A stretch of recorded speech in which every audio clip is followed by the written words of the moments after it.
The Star Trek films used a comparable tactic with Kirk and Picard. However, it was successful with Kirk but unsuccessful with Picard. The Star Trek films are among the best science fiction adventures ever made, even if the TV series will likely always have the most public recognition. Thanks in large part to the feature films that helped introduce Star Trek to the masses of moviegoers. Creator Gene Roddenberry's utopian vision of the future remains popular more than 50 years later. Star Trek Generations included a crossover adventure with the Next Generation era. However, the original Enterprise crew did appear in 6 solo films.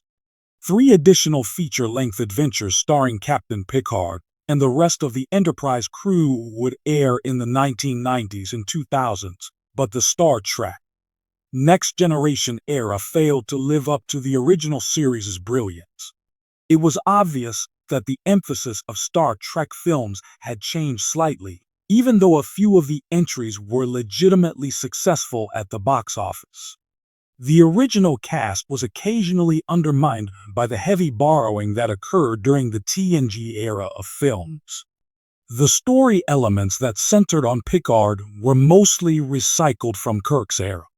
The TNG movie era was hindered by bad writing choices since it attempted to recycle old stories. Despite Kirk's inflated reputation as a careless leader, it's fair to state that he frequently displays emotional outbursts, particularly in films. One of the best things about the Star Trek, the original series films, is how the characters develop and change throughout the run of the series. Kirk and Spock go through interesting journeys that make them different from how they were on TV. Kirk gets an engrossing, nuanced, and effective arc that fits well inside the larger Spock plot that rules Star Trek 2-4.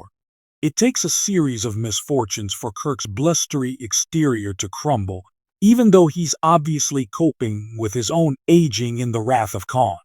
Despite his transformation by the end of the first sequel, his carefree nature is on full display in Star Trek 3, when he orchestrates a starship theft. In the threequel, Kirk's true journey starts with the murder of his son David at the hands of a Klingon. As a result, the veteran Starfleet officer becomes resentful of the Klingons, a feeling that remains dormant until Star Trek 6. After paying the price for his emotional irresponsibility, he realizes that letting go of hurtful memories is more important. Another important lesson is taught to Kirk when he is framed for murder for his open bigotry toward Klingons. After paying the price for his emotional irresponsibility, he realizes that letting go of hurtful memories is more important. Although it's more understated, the payoff is higher than his arc in Star Trek II. Captain Picard's persona was subtly altered and Kirk's path was mimicked in the first solo Star Trek, the Next Generation film, which was released more than 10 years after Star Trek III. In First Contact, the Enterprise crew goes up against the Borg in a mad dash through time, and Picard's fury at the artificial beings is a subplot. The 2-part TNG episode, The Best of Both Worlds, revealed Picard's assimilation, and the show's last 3 seasons hinted at the psychological anguish Picard endured as a result of his journey. Nevertheless, in First Contact, all clues were disregarded as Picard transforms into a ferocious and aggressive individual determined to get revenge on the Borg. The film does very little to establish the transition, and Picard's impulsive behavior is completely out of character. Relying on his history with the Borg is insufficient, particularly considering that episodes such as Borg demonstrated that Picard remained amenable to them following his assimilation. Writing Captain Picard as a vicious and vindictive villain is a classic case of writers using an existing pattern without giving the character any thought or development. Throughout the TNG films, not a single member of the Enterprise crew undergoes any significant overall development.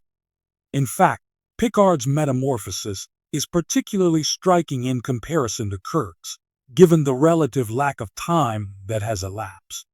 The events of the next generation have barely passed by the time the movies are set. Thus, Picard isn't exactly a senile old man. Since Picard gains no wisdom from his abrupt turn to violence, it seems senseless to inflict sorrow upon him in the movie.